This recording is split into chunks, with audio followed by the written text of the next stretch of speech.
Rewind-A-Dynamite from the post-wrestling site. AEW lighting up the fuse. Sit back and enjoy the bubbly as we hear from Jon and Wai Ting. Where we're going, we don't need roads, and if the buck stops here, this thing might blow. Everything you hear are opinions of the show, and if you don't like it, go to the forums and let them know.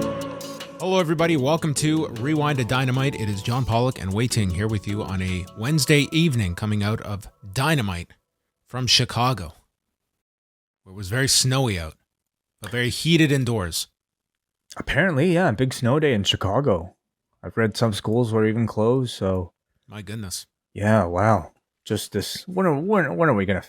Oh, I guess nature's taking care of that, aren't we? Or, I mean, the humans are taking care of this problem. Snow. You know? Well, you can incorporate it into angles. Snow? Yeah. Toss a baby face into the snow. I think it adds to the rivalry when you have thrown a Jungle Boy into the snow. Yeah, sure. Or we'll just keep using our cars. We'll keep driving SUVs, and it'll be somebody else's problem. Okay, well, that's an alternative. Yes, you are right. I think we're supposed to get snow tomorrow. I believe it's actually started. Yeah, I think a lot of it's probably making its way over here from Chicago. Great. I got to go out tomorrow. This could be an issue. Well, good luck. Best of luck. All right. This is a riveting conversation, but we're going to move on to chat about tonight's show. But we start with everything today surrounding Brian Kendrick, because that was the focus of the day and led to his removal from tonight's card. So on Tuesday, they had announced that Brian Kendrick was going to be taking on Jon Moxley on tonight's show. It would have been Kendrick's AEW debut. And during the day, a variety of comments surfaced from interviews that Kendrick had done back in 2011 with this outlet called The Truth is Scary, and then a High Spots interview he did in 2013.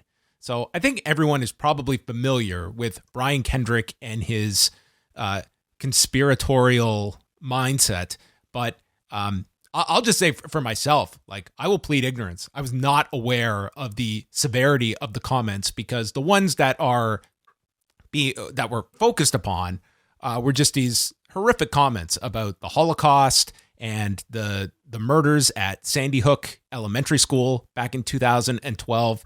And, it was, I wrote about it in the update today. And then about an hour before the show, Tony Khan announced that the comments were abhorrent and offensive, and Brian Kendrick was off the show, with Wheeler Yuta taking his spot.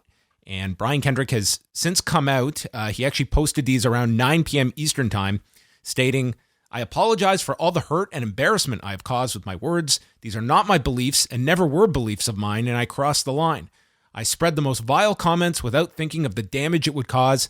I will live with this regret for the rest of my life. I am truly sorry for the pain I have caused."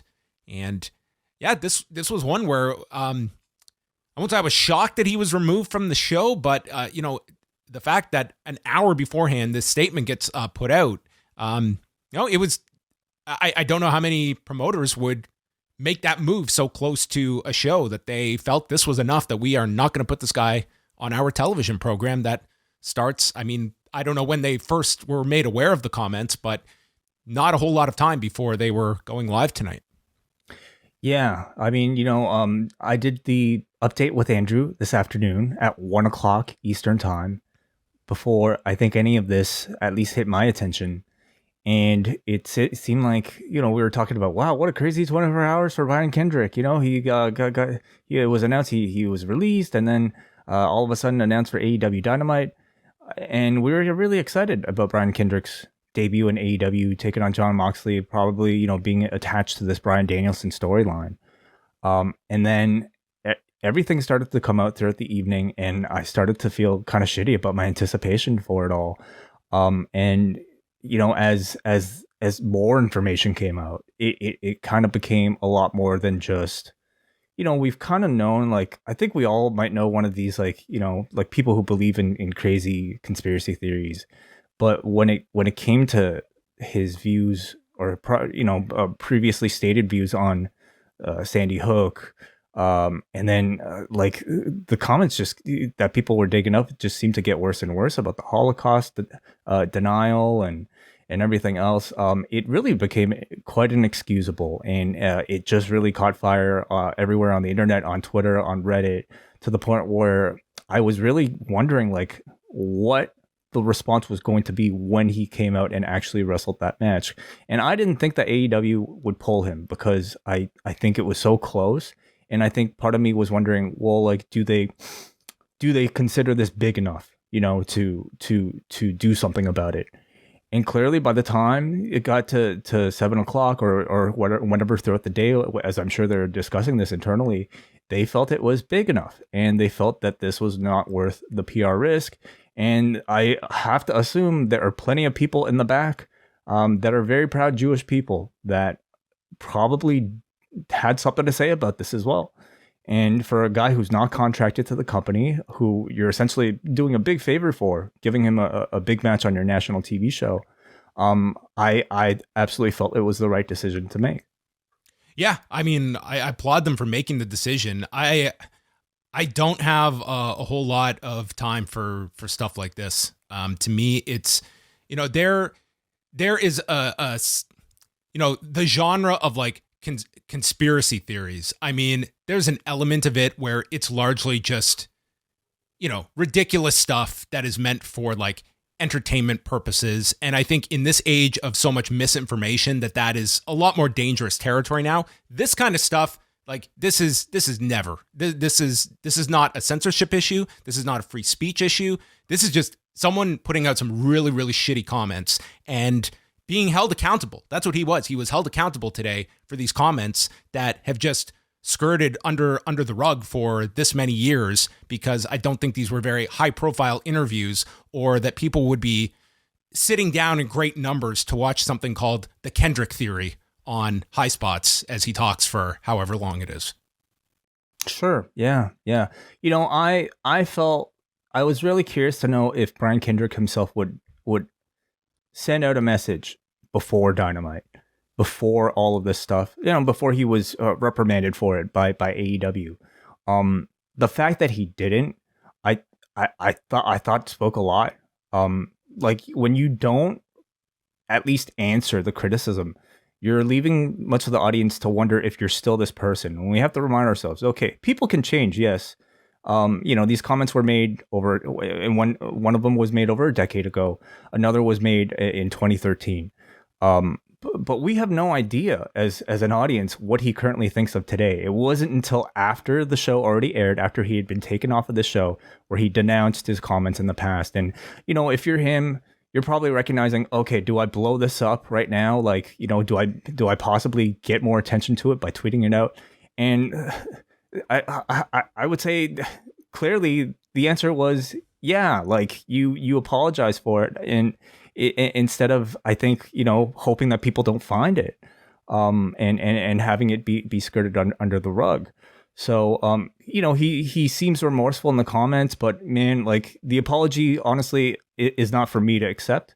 It's for the people, you know, that he has hurt to accept. So you know, what do you think it means for his future?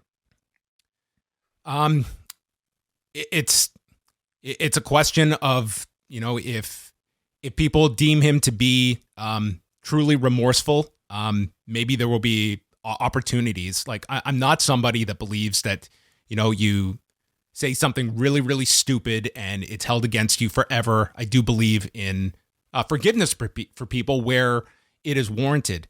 At the same time, like there is penance, I think, that are going to be paid. I don't know if I'm going out of my way to reach out to a Brian Kendrick right now after this. He had 10 years that if you put something out into the world like that, you know, he felt no need to correct the record all this time. So there may be a period that people do not want to use him for that very reason. Again, I'm not saying it should be never use this guy again, never book him again, but it's for the time being, like, I don't know. I would not be bending over backwards right now to book a Brian Kendrick if I have other options. Mm-hmm. but we'll see what happens. I'm glad he put this out. I'm glad he at least acknowledged it tonight and put that out there so people know what he is thinking. But I was too surprised that he ended up getting pulled just because it was so close to Showtime. And let's be honest, we have seen a lot of examples where it's like the strategy is it's a peak of people being angry and criticizing you, and then you just go through it and you just power through, and the criticism lessens and lessens. This was not a case where they were just going to, want their fans to hold their nose and go through with this. It was, we do not want to put this on our television. So I applaud them making that decision. It was, on a show day, it would have been very easy to just bury your head in the sand and ignore this. I want to read a comment in the Zoom chat right now because this is from MJ, who has given me permission to read this. MJ says, as a descendant of survivors, I do not wish to see Kendrick out of wrestling forever as long as he publicly makes a statement. Him losing out on this opportunity was accountability, and I appreciate TK for doing it. Okay, so that's one perspective, and I think this becomes a conversation. It already has been a conversation, but this now becomes a bigger conversation. Which I'd love to hear more from people that are directly affected by Brian Kendrick's past comments. So. I'm sure there'll be more about this in the days to come. Yeah. I just, it's just horrible things when you put yourself in the mindset of somebody that is actually affected by this. It's just, it's terrible. But nonetheless, that was the major story going into tonight's show. They never brought this up on the broadcast, but we were starting off with Jon Moxley and Brian Kendrick's replacement, Wheeler Yuta, who was out. Do you have any issue with AEW not mentioning this on the broadcast itself? And let me preface that by saying, okay, so they did not announce Kendrick last week. This all seemed to come together very last minute. So if you're strictly watching TNT or TBS and not following all the stuff online, you wouldn't have been aware of it whatsoever. So in that sense, I can understand why they didn't bring it up. But it's very much like the whole, when somebody, Roppongi fight Vice, that match was cut because of Rocky Romero's COVID. They just suddenly changed the match with no mention of Rocky's COVID, even though Rocky Romero himself gave us the reason on Twitter.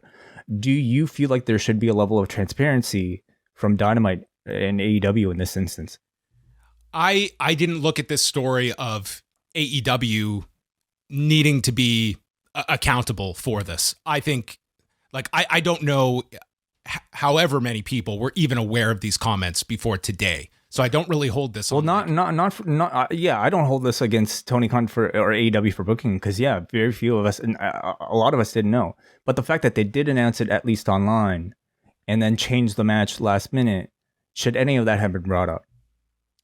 I just don't know how in that brief time when Wheeler Yuta's walking to the ring that you expect your announcers to have a conversation about what kind of comments were made. You have to go into some detail then if you're bringing up such a subject like that. I don't know if your television broadcast is necessarily the place for that.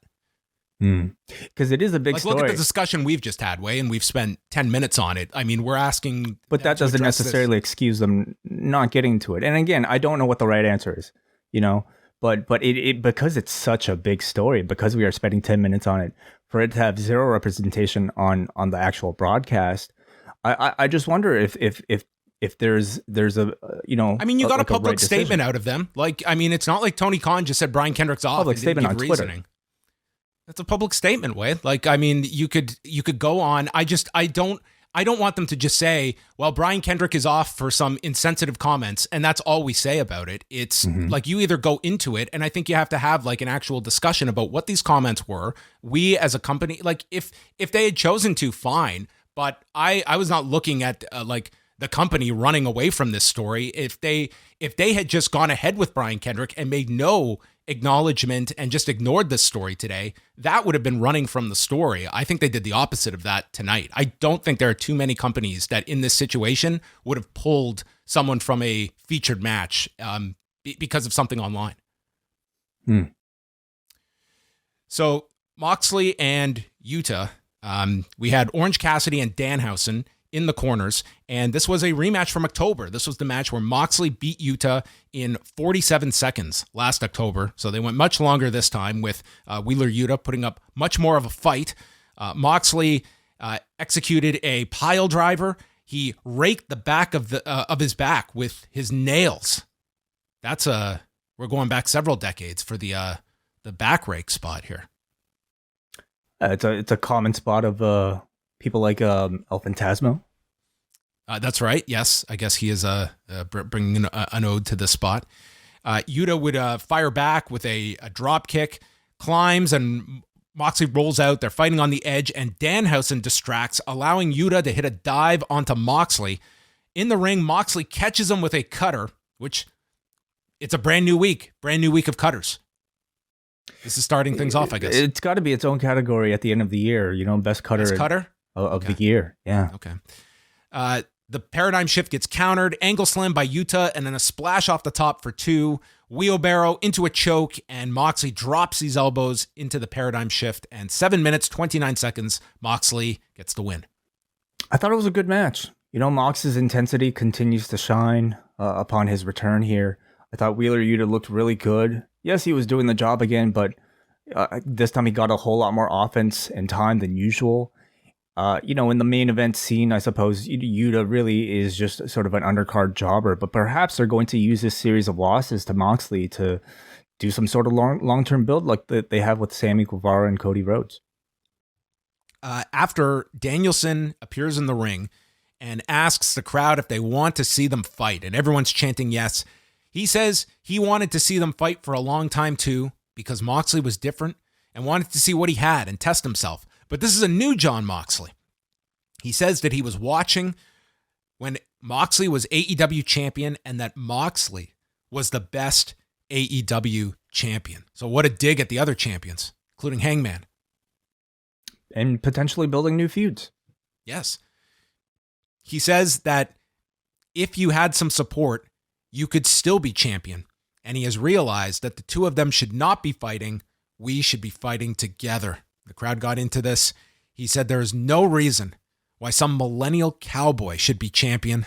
There's no reason why someone dressed as a dinosaur should be a champion. And there's no reason why someone whose biggest contribution to society is creating a vlog, that person should be a champion. We can run this place, have any belts we want, and maybe we take a Wheeler Yuta or a Daniel Garcia or a Lee Moriarty under our wing. We will train the future of pro wrestling together.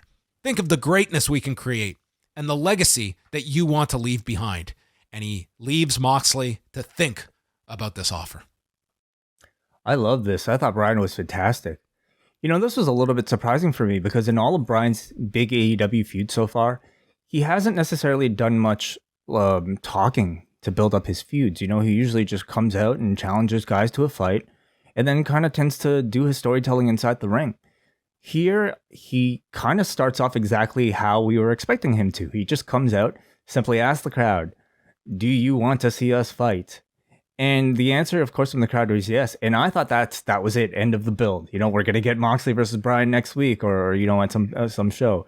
But then he swerves us and he suggests to team up instead. And I think it led to a long speech from Brian to try to get Moxley to team up with him and further prolongs this story before inevitably we are going to get the match. But now they're kind of swerving us and taking us into a different direction. And I thought Brian was fantastic here. He had a lot to tell by himself. And he came across like Palpatine talking to Anakin, trying to get Mox to turn to the dark side here. His logic was really sound. I love how the specific intent was made to bring up the other members of the roster, dissing and starting potential feuds with guys like Paige, Jurassic Express, and Sammy Guevara. But most importantly, like putting over talents like Wheeler Yuta, Lee Moriarty, and Daniel Garcia. Those three names coming specifically out of the level of star power that was in the ring between Mox and Brian, I think does a whole lot to get positive attention on those guys, especially people like Moriarty and Yuta who don't necessarily have like the highest rankings, in AEW so far. So again, we're undoubtedly getting Mox versus Brian, but we're getting a deeper story before we get to the match itself. We're going to take our time to get there. And I think the payoff will be that much better.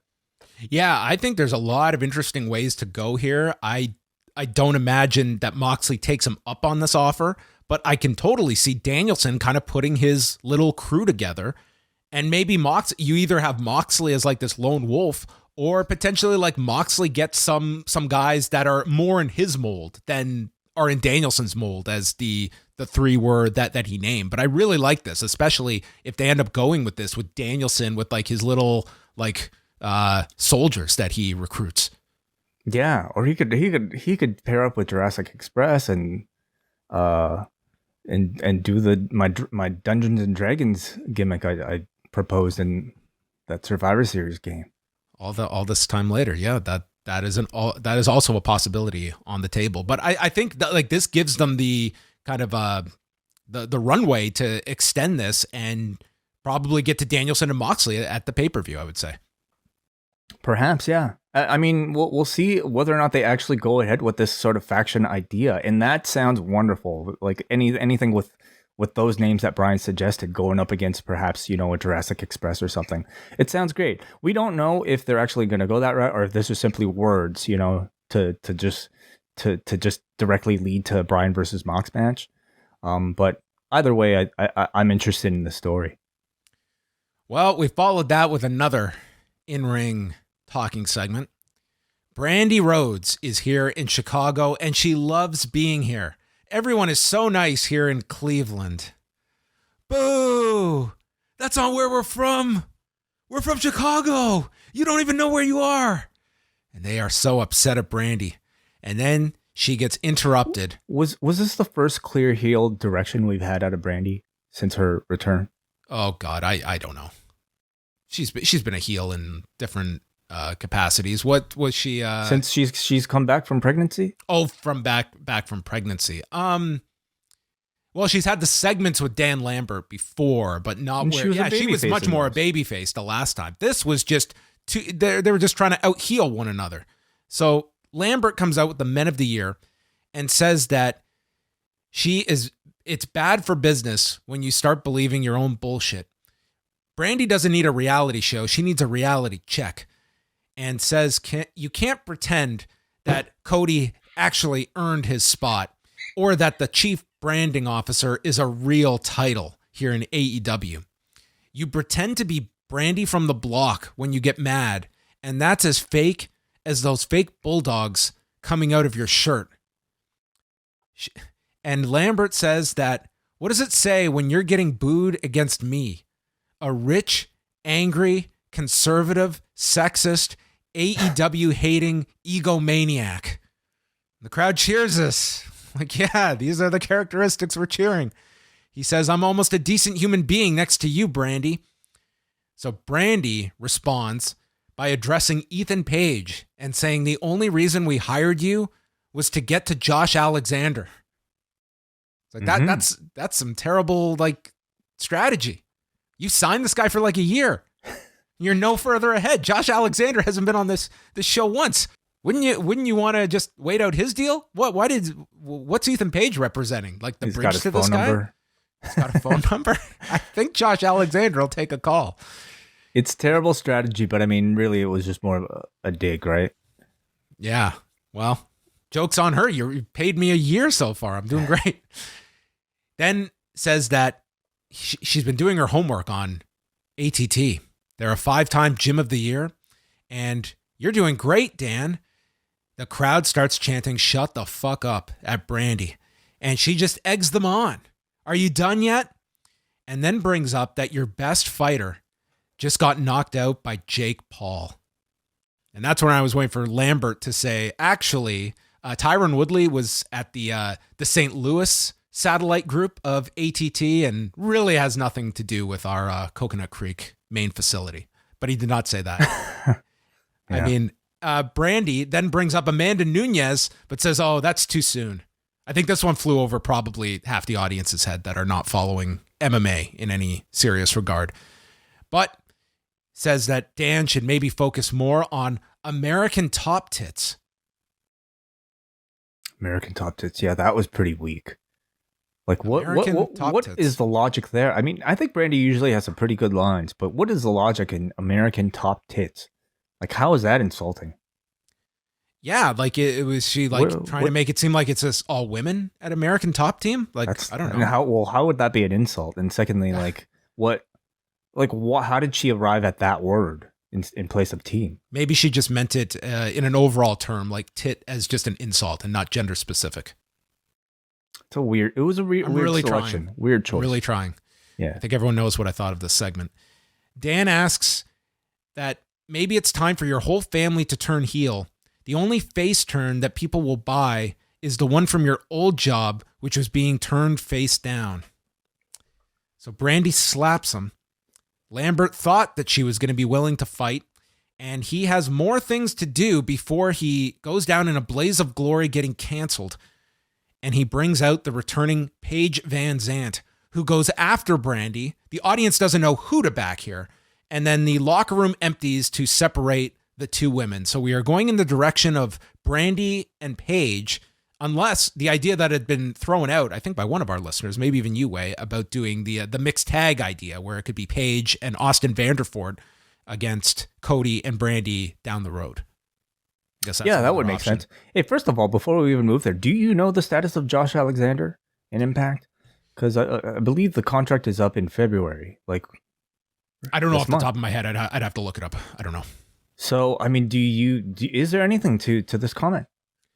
More than just usually when you hear a name like that, you would think like there's a purpose for doing it. I also don't think like if they had an idea for Josh Alexander that I think Impact would be willing to do something, but I don't know his deal status. They do have the relationship as well, so even if he does like stay with Impact, like he could potentially come in for something. But I hope the line was for a purpose beyond just like some zinger that the guy we really want is with Impact. It was, I don't know. I took it as a throwaway line, but if it has a purpose, then great. Then there was a reason for it.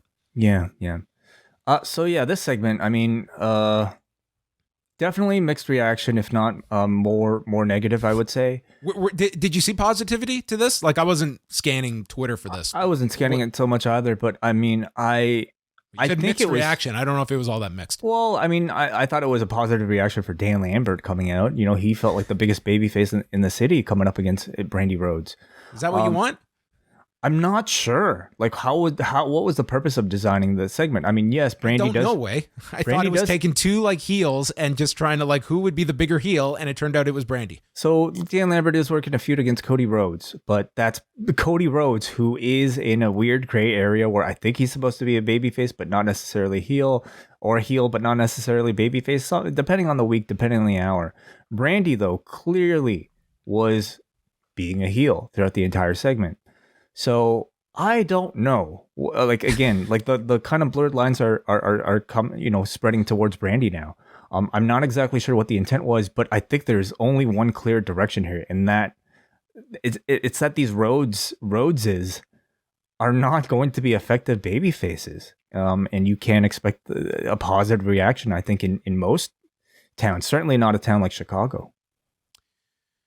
Yeah, I don't know. I'm not into this where it just seems like we are going to just like throw stuff, and man, we're just thinking at such a deep level at what kind of pro wrestling we're presenting. I will say this, it's not like this crowd like dumped on this. Like, it was a heated segment. It was a hot crowd. This was a fantastic crowd all night long, and this segment was not an exception. So it's not like the crowd was bored by this by any stretch. I just question like the positioning of like these two sides of Dan Lambert and Brandi, and if the audience is really clamoring for Paige Van Zant and Brandi Rhodes, I guess we'll see. Also, Austin Vanderford is actually fighting in a couple of weeks, so I mean he's deep into training right now for his fight with Gegard Mousasi. But after that, I mean I think you would take away from this like the potential, like maybe you do the women's match, and further down the road, you could do like the mixed tag idea. Okay, so let's take, for instance, they go Paige Van Zant versus Brandi Rhodes, or Paige Van Zant and let's say, okay, Ethan Page versus Brandi Rhodes and Cody. Who's the crowd going to cheer for in that instance? I think it's going to be American Top Team. Yeah. Or neither. Or just, like a bit more of a tepid kind of. I mean, if it's Dan Lambert, I think Dan Lambert is a very easy babyface to turn, because he's the entertaining type of heel that you appreciate, even though you're supposed to boo him. He entertains you. I don't know if the audience will have that same appreciation for Paige Van Zant, but I think they also hate these Rhodeses.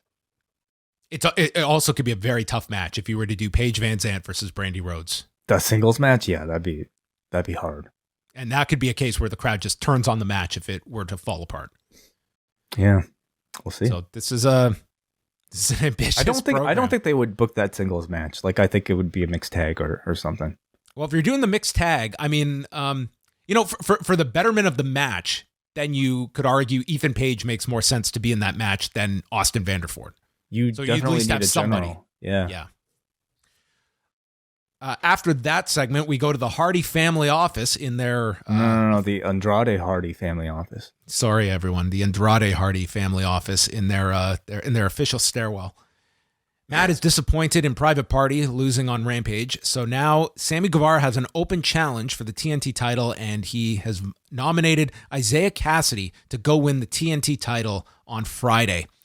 Andrade walks in and asks why Private Party lost, and Matt wants to know why isn't Darby Allin with us yet, and he explained that money talks. So we've got a lot of failure mixed throughout this faction. They can't get anything done. They can't sign Darby. They can't win titles, and that will probably continue on Friday. Yeah, it kind of remains to be seen why exactly they paired Andrade with the Hardy family office. I mean, Andrade's still off doing his own thing with, Sting and the little kid, trying to buy the little kid.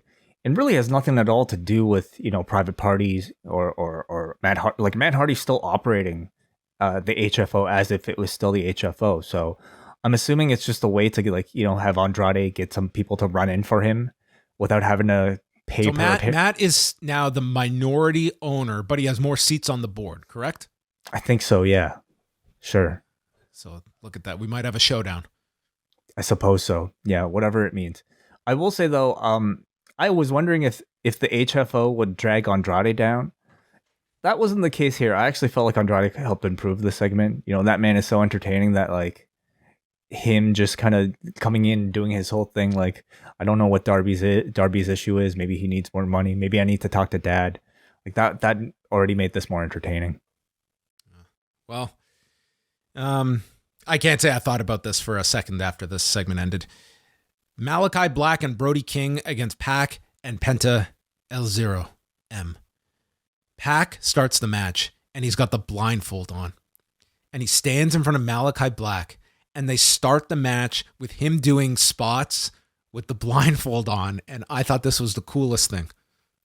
I thought it looked really cool upon entrance, like him being led out by Abrahantes. Mm-hmm. I thought it looked cool. But I was ultimately a bit let down because it felt like he was going to do the whole match blindfolded. Like it felt like, and I don't know how he was going to do it, but that's what he kind of led us to believe. And then he just took the blindfold off. Well, I mean, he's already revealed that he could see. So why do it all to begin with? Maybe it would have been a little more impactful if they had actually, this was the reveal that he could now see. Although I would have built it up to something a lot bigger than just a tag match in the middle of a Dynamite episode. Right. But it's mind games way. That explains it. Dude, this crowd, they love Penta. Yeah. Love Penta. Mm-hmm. This was one of the strongest reactions he's had in a long time. He got the tag from Pac after the break, and they just go nuts. He's taking on both men. Some great striking involving Black and Pac. Sliding knees from Black. Man, these rhyming names, they're tough. Pac hits a release German, followed by a brainbuster. Penta with a step-up dive to the floor, taking out Brody King. And then they're double-teaming Black. Pac gets shoved off the top by King as Black stops the Fear Factor, blows mist into the face of Penta, and sends him up into Dante's Inferno. And Penta takes the fall from Brody King at 10 minutes and 23 seconds. But is Penta now blind? Yes. He's got him and Julia Hart and Pac. They've all come down with this black mist of doom. Is it? Yeah. Well, is the blindness permanent? Well, not for Pac, but Julia Hart, at least in one eye, yes. I guess depends how deep you get it into the cornea. Yeah, it's that dispersal of the mist. Well, he's got Penta has a mask on, so maybe hopefully most of it got in. It was on the mask. Good match, definitely good match. I wondered I thought this there's a possibility this would even be in one of the main event slots if they had started the show off with MJF and Punk. But yeah, really good. I thought as a way to start the feud and introduce Pac, it was very good. But I do have some concern about, like, I think who they're actually focusing on in this story, because of the four men here. They gave Penta the least story, the least TV time. He took the pinfall here, he took the mist, yet he was by far the most over guy in the entire match. And could be a Chicago specific thing, but I'm thinking it's more likely not. And I think what they're doing with Pac is really good, but he doesn't really feel like he's included Penta yet in the story. It just kind of feels like he's here by association. All the storytelling has been Pac and Malachi Black. So I would love to see Penta just be a bit more involved in the storytelling itself. Well, hindsight is 20/20, but his vision isn't after this match. So now he has a connection based on his blindness. All right. Okay. Adam Cole booked Brandon Cutler for an on-cam. He announces into the camera that is being shot by Brandon Cutler for us to view on TBS that he is still... It's so unnecessary. For like every time we have Adam Cole. I've never minded it as much as you do, but now that you've made such a thing about it, it's much more noticeable to me now that it happens quite a bit. Brandon, turn it on. Brandon, roll. I mean, it's just Brandon. It's their thing. It's their thing. They're not going to just randomly have. I mean, they're going to explain. Why call attention to it? Because I'm now not if even they thinking don't, about it. if they don't, it's like it's a slip up. It's a mistake. Trust me, I don't think anyone would complain. I think they overthink it. Definitely. You're definitely underestimating wrestling fans and their attention to detail. Oh, who's shooting the camera? Who shot that? You honestly think that people would say, okay, whatever. This is the kind of thing where it's like, if we just throw to the back and Adam Cole is looking right into a camera, no one is questioning this. Of course not. I think what Tony Khan's bigger thing is when, there's some despicable act happening and there's no explanation for why a camera is shooting this and there's like a crime being committed. Agreed. And then I think that's kind of the middle ground you could meet, where it's not insulting you, whereas the guy is looking into the camera. We are acknowledging the viewer at home with this camera. Yes. And that is what the camera is there for. Well, I mean, anytime we cut to a video package and it's a wrestler cutting a promo directly to the camera as they're crossing it over with B-roll or whatever, nobody questions who shot that. And this was exactly the same thing. It was simply Adam Cole talking to the audience at home. I don't think you have to preface every single one with, Brandon, make sure you're rolling. Brandon, too much. So he says that he is still undefeated, and his record reflects that. Cassidy did not beat him last week. It was a fluke, and my record says so. And I'm one of the best in the world. You're going to see a new Adam Cole, and I'm going to hurt Evil Uno on Friday, and then tell the world what I want. So a brand new Adam Cole is coming. I wonder if they're going to cut his hair, and now he'll be a manager. Oh, interesting. No, that'd be a terrible idea. For who? New Adam Cole coming. For Keith? Was it for Keith Lee that they were rumoring? What was that? That was, I think the name that was thrown out there. And who just became a free agent? Yeah, Keith Lee is free now. Bring back the Bearcat. He could be the Bearcat handler. Jesus. So Cole and Evil Uno on Friday, which is happening as we speak. Nyla Rose versus Ruby Soho, a rematch from the TBS title tournament. Lars Fredrickson was there in the front row for Ruby Soho. And again, the crowd, they were very much behind Ruby, chanting for her. They went through a break. They fought on the edge, and Ruby lifted up Nyla and just dumped her onto the apron. And Soho came down to the floor, and she's holding her lower back and then pays attention to Vicky Guerrero, allowing Nyla to take her with a spine buster on the floor. Beast bomb in the ring, it's countered with no future, and Vicky grabs Rose's foot to try and put it under the rope to break up the cover, and the referee catches her. Ruby then takes hold of Vicky, but Rose makes the save, pulls her into the ring, neck breaker. On the corner, Ruby goes for a top rope Frankensteiner. It's blocked. Then she avoids the beast bomb, and she goes again for the jumping no future kick, but totally misses and just lands on the mat, allowing Rose to hit a senton off the top and follows with the Beast Bomb to pin Ruby in 10 minutes and 48 seconds. I like the booking, like it seems like they're moving Soho down and putting Nyla Rose back into title contention, perhaps putting her in a position to take on any number of the baby faces that I think could use her as an opponent right now. She's been really good lately, and I think if given the ball again, she'd do even better this time with the championship. But I thought overall the pace of the match was a little slow for this type of crowd and this type of show. It was the type of pace for the most part that I mean you would get during the commercial breaks. And I felt like it kind of slowed the momentum of the show down a bit. Yeah, I mean the crowd kept this one to me like heated. The match it was all right. And I guess with Nyla, yeah, I mean in this it's the beginning of the year, so I mean you get a win, you're pretty much a number one contender at the moment. Well, look at Lance Archer. So how did that guy get a title shot? Private Party, lots of them. So you rack up a win, you're in good standing.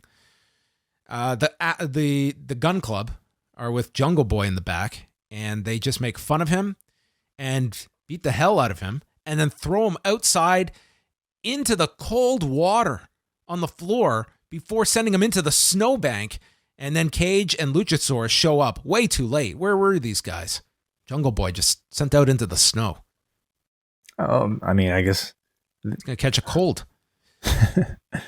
Possibly, yeah. You might slip. Ice. The Gun Club, by the way, like not dressed at all for winter. They just like take off and like run down the street. It's like this is not a good plan on your part. Yeah. Well,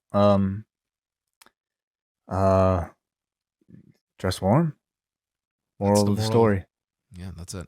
Punk and MJF are preparing in the back, and then Tony Schiavone brings out Hangman Page, who notes it's been 81 days since he won the title and has defended it twice. And I don't give a shit if Lance Archer wants a Texas death match next week. I don't want to wait till next week. I want to have it tonight. He's just going off and on all these things, including like the weather outside. He thinks his flight's going to get canceled tomorrow. Not an optimist, this Hangman Page. So Dan Lambert is back for Act 2 tonight, and he's joined by Jake Roberts. And Lambert says about Hangman should have stayed back in Cleveland where they were last week because they're soft and canceled the Indians. All right. And then Jake takes over, and God bless. I don't know what he said. Okay, so Lambert finished talking. Page was about to retort. And then he saw Jake was starting, and he just stopped so Jake could speak. So don't know what happened here. Like, it didn't seem like the type of thing that was meant to create an organic situation, because even what Jake said afterwards felt completely pointless. So I have no idea. Anyway, what did he say? I could not make out what Jake was saying. It was something about fear. Know. Yeah, he's like, you know what I smell? I smell fear. So like he doesn't really get too many words in before Archer just cuts him off. Yeah. So I mean, I don't know what it just didn't feel as smooth as maybe they were intending, and I do continue to wonder what exactly Jake Roberts' role is, especially now that there's Dan Lambert, who arguably is a more effective mouthpiece for Lance Archer. Yeah, I mean, Jake, if you're going to use him for speaking, it should probably be in like a backstage setting. With Brandon. Yes. So Archer just storms in, attacks Archer, and chokeslams him onto the steps. This is after a chair is used by Dan Lambert, and Page catches Lambert, but then Archer comes back, nails him with the chair, and then hits him with the chokeslam on the steps and finishes him with a blackout through the table as Lambert is counting to set up the Texas death match for next week. So lays out the champion. This is not a big match for next week. This is hardly at the level we had with Page and Danielson on TV. Certainly not. But it's a title defense for Page, and hopefully it's a good match next week. But I can't say it's people are counting down the hours till this match takes place next week. No, I mean, it's an interesting choice, an opponent. I mean, for one thing, I understand why they did it. Okay, they can't all be Bryan Danielson. They can't all be Kenny Omega as opponents. You're going to have TV program. You're going to need TV programs. Lance Archer is a big guy who can, showcase Hangman Page in a good underdog babyface light. But I'm a little disappointed that we didn't maybe try to get more personal material in the little build that we had here. There wasn't much time to tell it, but the story, whatever they've been trying to use, hasn't necessarily been all that compelling in the past 2 weeks. And whatever happened here between Jake, just kind of confused things even a little bit more. We go into the back, and Chris Jericho. How did this make it air? Who knows? Who was shooting this? I don't know. What are we? Just got cameras running around everywhere now?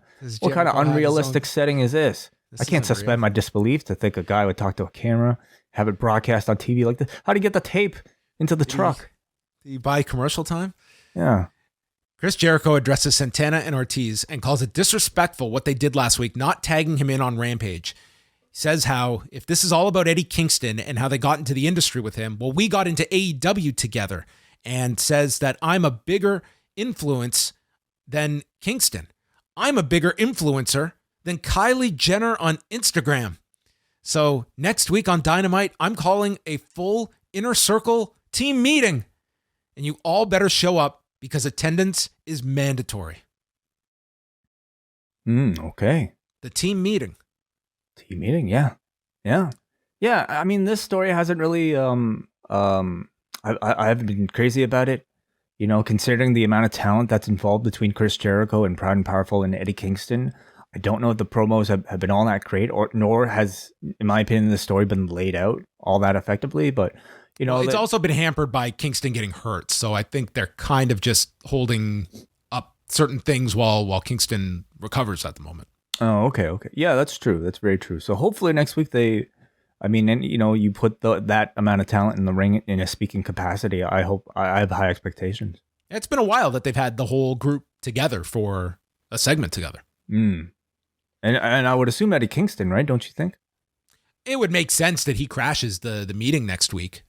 So yeah, I would think like that's, and where Santana and Ortiz go, if they're going to like kind of depart the Inner Circle and where things go with that. So Rampage on Friday will feature Adam Cole and Evil Uno, Thunder Rosa against Mercedes Martinez, and then we have the FTW title match between Ricky Starks and Jay Lethal, and the TNT title match between Sammy Guevara and Isaiah Cassidy. Mm-hmm.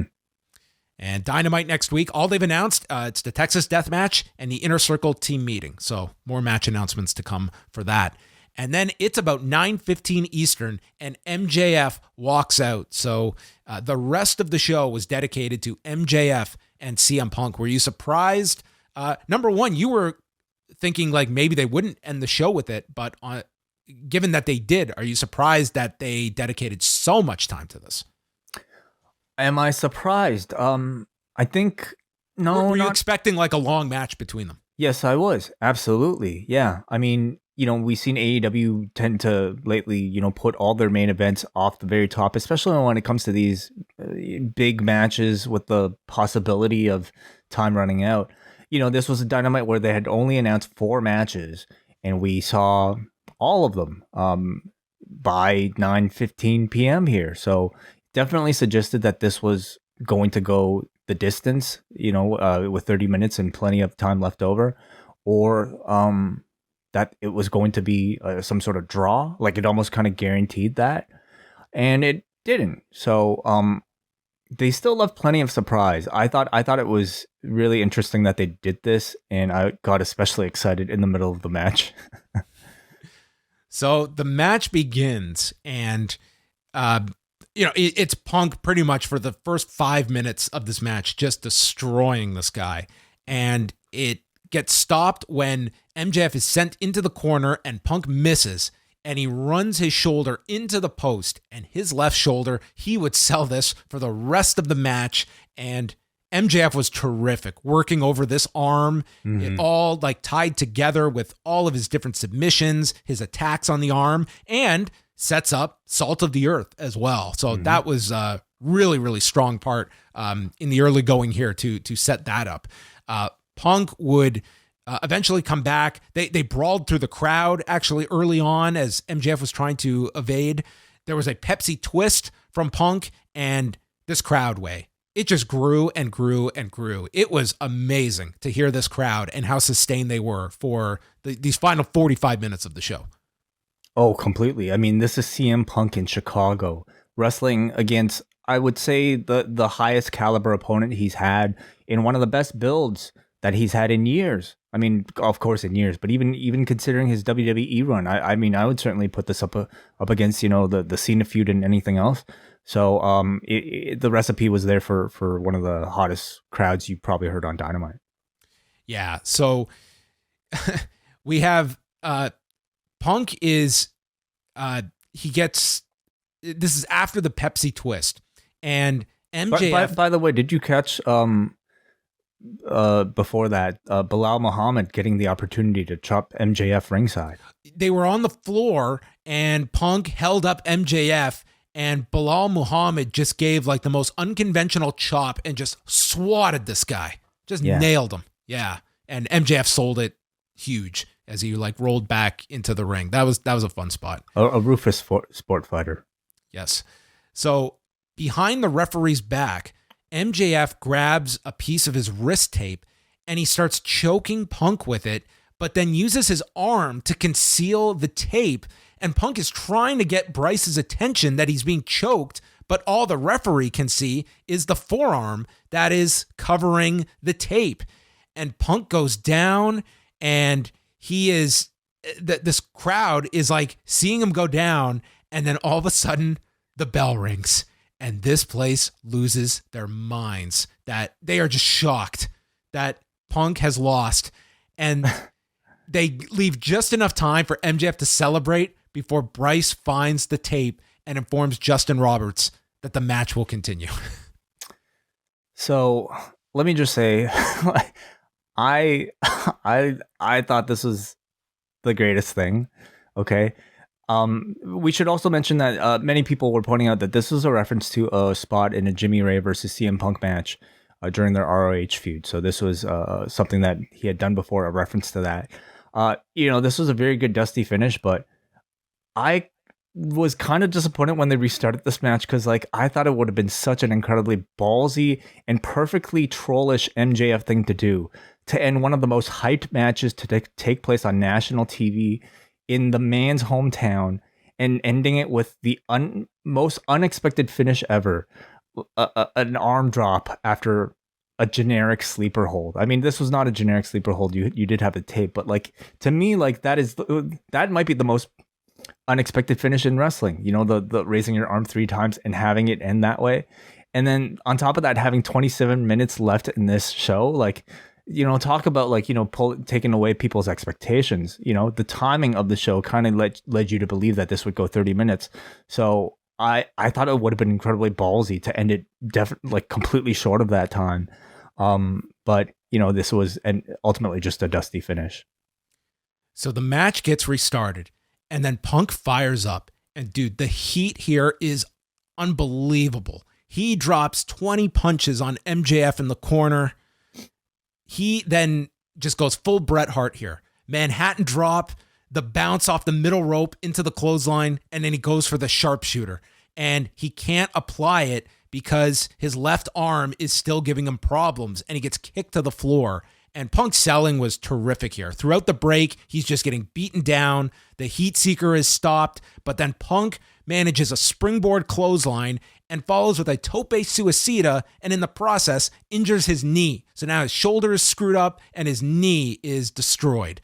And MJF he goes for like a tequila sunrise, but instead of the usual application, like a single leg crab, he crosses the legs like a sharpshooter. So he's attacking both the shoulder and the knee with this one submission.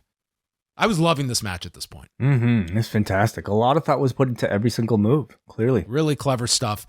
Punk counters out of it. There's a bridge. Punk earlier got MJF on his shoulders. Just getting him on his shoulders, the crowd went insane. So he tries for another GTS, but the knee gives out.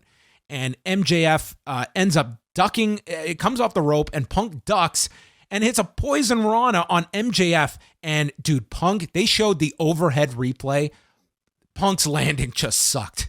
It just looked terrible. Yeah. He just came right down on his head. He hasn't done too many Poison Ranas in his career. Not too many. And MJF, he's holding his neck in pain. So he goes after the knee. He hits the Made in Japan, which someone on Twitter, and forgive me, I didn't get their username, appropriately named Mid in Japan. Mid in Japan. Okay. Wouldn't it be Mid in Long Island? Well, he was going more so for the MID. So I know. I think you got to keep Japan in there, else I mean Mid Long Island. You're just kind of losing people at that point. No, so, it's way better. What you suggested. They run into the corner, and behind the ref's back, there's a low blow by MJF. He puts his feet on the rope. Ref catches him. They go through a third break. And during the break, I don't know if you caught this, but MJF goes for the sharpshooter on the post, but he can't get it with both legs, so he just settles for one. And then we come back for the final stretch. They're battling on the turnbuckle, and Punk puts the underhooks on and delivers the Pepsi plunge. Yeah. You have never seen a 35 to 49-year-old male crowd on Twitter lose their minds more than this Pepsi plunge. Oh, he did the thing. He did his old move. Jim Ross called it. The Pepsi plunge. I haven't seen that in over a decade. This place, they went insane for this. I loved it. It was not simply a move done for fan service. Okay, they came up with a great way of logically working themselves into that position. And CM Punk, despite having his knee completely fucked up, saw that he was in perfect position to hit a devastating move from his old repertoire, and he did it.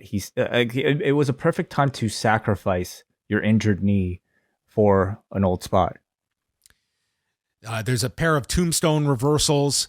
He nails MJF with the roundhouse kick, and after several teases, hits a top rope elbow for this incredible near fall.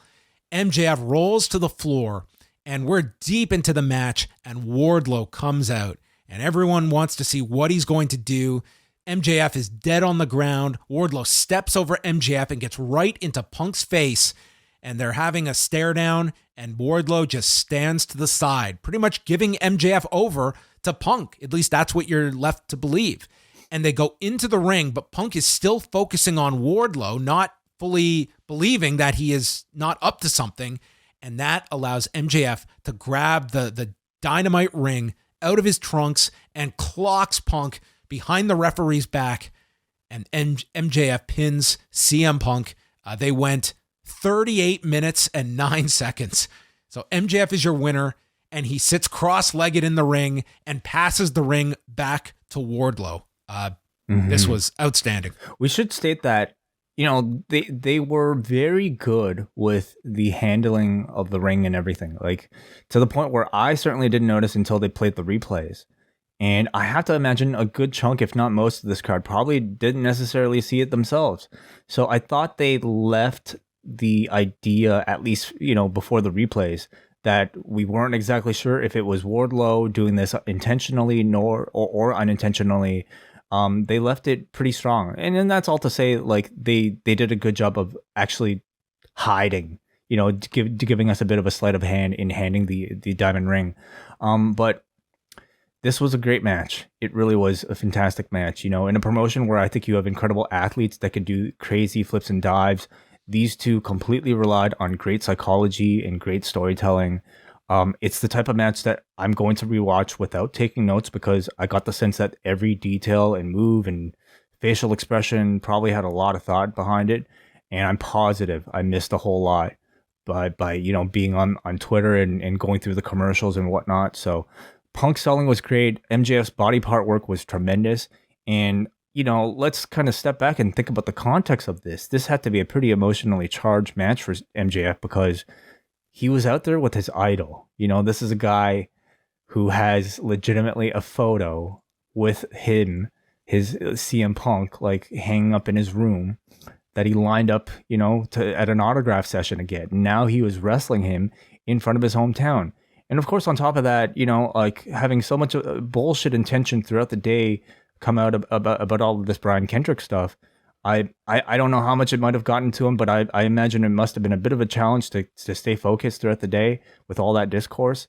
But man, did they deliver. The atmosphere was incredible.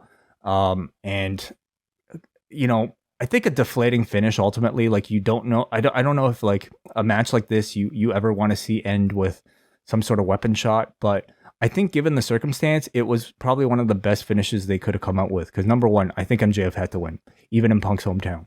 You know, you're either on your way to building MJF towards a title match, or you need to build enough heat for Punk to want to get revenge in a rematch. And I think both of those things ultimately require MJF winning, and a heel doesn't win without shenanigans. It also reaffirms the MJF Wardlow relationship and now explicitly tells the audience that Wardlow is not a man we can trust. They did a good job of making us feel sympathy for Wardlow in the weeks leading up to this by making us feel like him winning cool squash matches with power bombs and, you know, looking disapprovingly at Sean Spears. All of that was done really well to make us side with him. But now we all realize we've been duped. Everything was just for show to lead to this one moment. And I thought they did a very good job manipulating us and I guess further cementing, you know, Wardlow as a heel now. So, you know, even though the finish might take away or diminish maybe the star rating of a match like this, I thought it was a good finish for the story that they're telling. Not as good maybe as, you know, the sleeper in the middle of the match, like I thought they were going to do, but still a good finish nonetheless. This finish didn't diminish it at all for me. I thought it really was. I thought it was so much more impactful having MJF win this match. The match to me was, I mean, might have been the best performance of MJF, and that's a lofty standard when you actually isolate a lot of his big matches that he has had, in particular over the last 18 months. This was just sensational match. Certainly, I would say. You know, what had been the best Punk match since his return before tonight? This would be my number one. I thought the Darby match was really good. I certainly put this ahead of the Darby match. Well, actually, funny. Like I think I'm still a bit more partial to the MJF Darby match. You know, if we're talking great MJF matches, but I mean, it just kind of tells you like both of them had really strong performances with Darby Allin, and all of those performances were really good. So if you felt like this was both men's best performances in AEW, I would not disagree at all or argue with you. I mean, what do you think is the optimal way you go here? That you right back to the rematch at the pay-per-view, or do they take a detour? Because you could do MJF going for the title, and this loss kind of hangs on Punk, and this is something you wait to do the rematch for. Yeah, certainly. Yeah, you can go to the rematch, but I mean, I think you're faced with the same problem even in a rematch, because I think MJF has to win the rematch too. You're not going to end this MJF run without him challenging for the championship.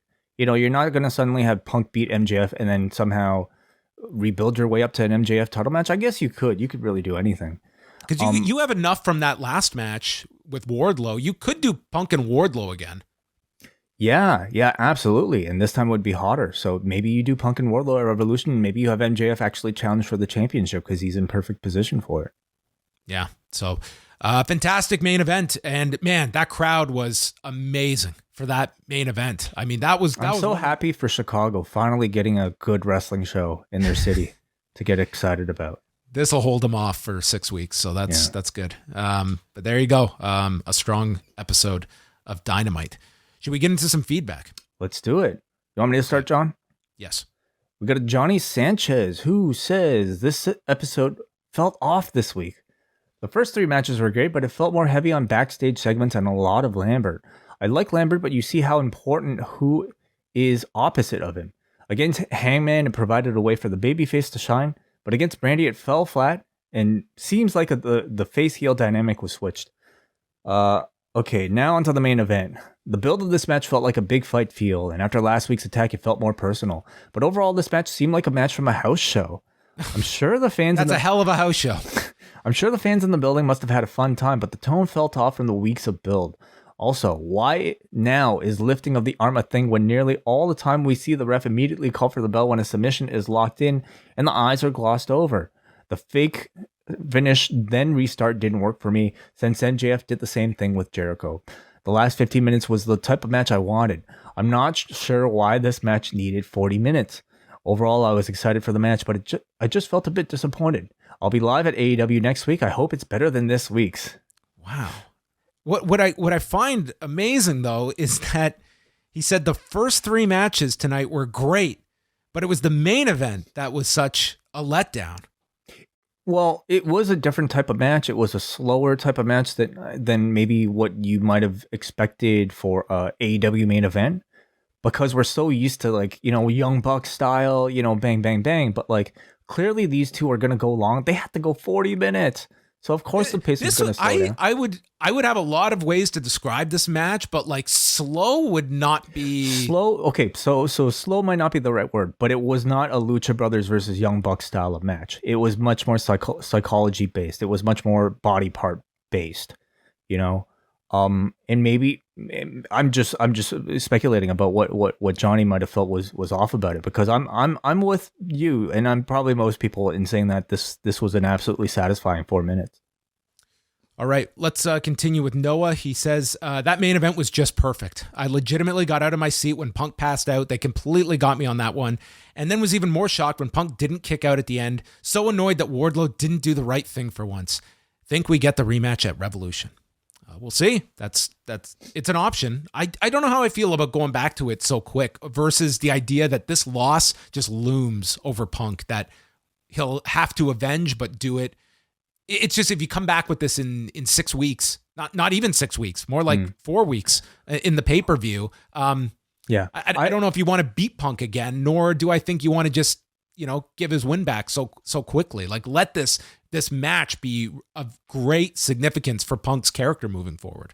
Yep, and the more I think about it, the more I think he should face Wardlow, because ultimately the potentially the biggest winner coming out of this could be Wardlow, putting the focus entirely on him. You know, making it feel like, and let's remember the last time Wardlow fought CM Punk. I mean, Wardlow had him beat for most of the match.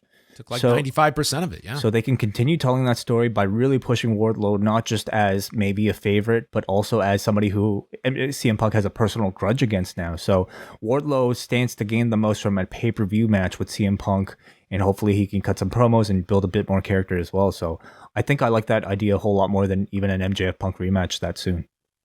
We got a Brian from New Jersey who says, I thought this was a terrific main event while still leaving the option open for a pay-per-view rematch a month from now. I was thinking it would be a lot more screwy, especially given how early it started, so it exceeded my expectations in that regard. Jim Ross was a little too heavy with the whose side is he on shtick with Wardlow. I can only imagine the conversation Punk and MJF had in confidence as they laid their match in the pinning position. Yeah, like towards the end of the match after the pinfall, it felt like, you know, like MJF was like they had a full on conversation in the middle of the ring. What felt like a very emotional, like, you know, big moment for MJF in his career, maybe for Punk in his career as well. So that was interesting. He also says, pleasantly surprised by AEW not only pulling Brian Kendrick from the show when they did, but giving his spot to the underrated Wheeler Yuta. The Moxley Danielson angle took me by surprise, and I genuinely want to see that scenario from Danielson really happen. All right. Andrew from Cape Breton. As a fan of Brian Kendrick, the past 24 hours have been a roller coaster. I was busy last night, so by the time I got on Twitter, I saw the match announcement with Moxley and Kendrick and thought it was fake. In regards to the stuff he said in the past, I know about some of the goofy stuff. Okay. I didn't know about the really horrible stuff, and I'm glad Tony made the call to take him off the show. Kendrick in the past has addressed briefly some of the stuff he said on a Lillian Garcia podcast, but didn't outright apologize. Just said he had to get rid of stuff from the past.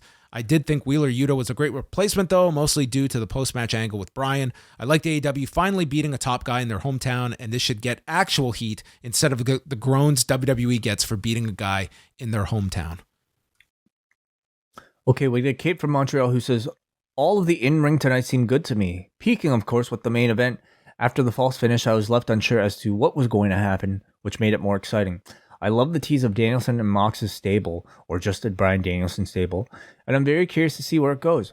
However, all of the other spoken segments ranged from flat to dire. If AEW wants to attract more female viewers, they need to drastically reduce the Lambert quotient on their shows.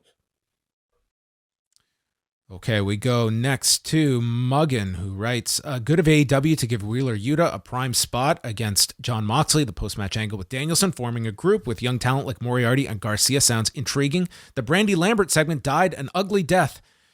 Death Triangle versus Kings of the Black Throne was a good start to get Black and King off and running.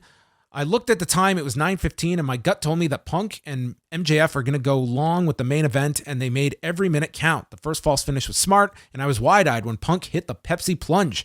The finish begs for another match between these two, and Wardlow is once again the center of attention because of his assist. Finally, we got an MJ from NJ who says, on Kendrick, for me, the news is that this company did something or wasn't afraid to do something that others would likely not do to close a show. And one company, close to a show. That close to a show, yes. And one company didn't do over the course of several years.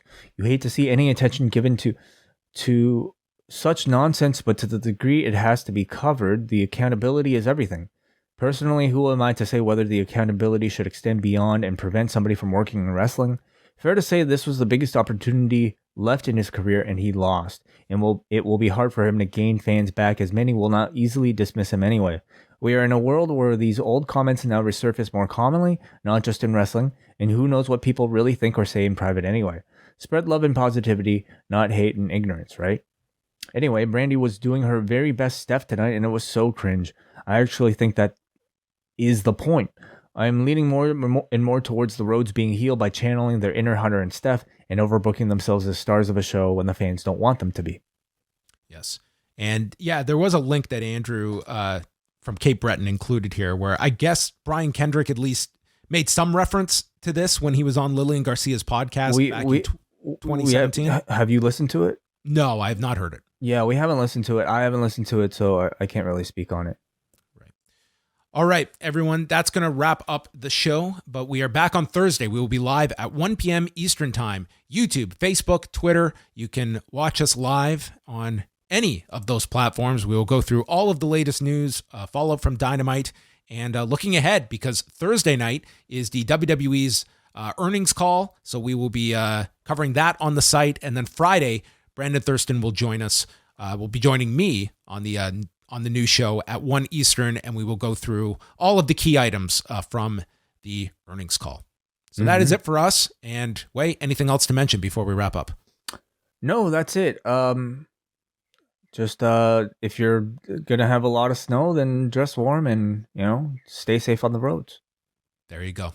That is it for us. Stay safe.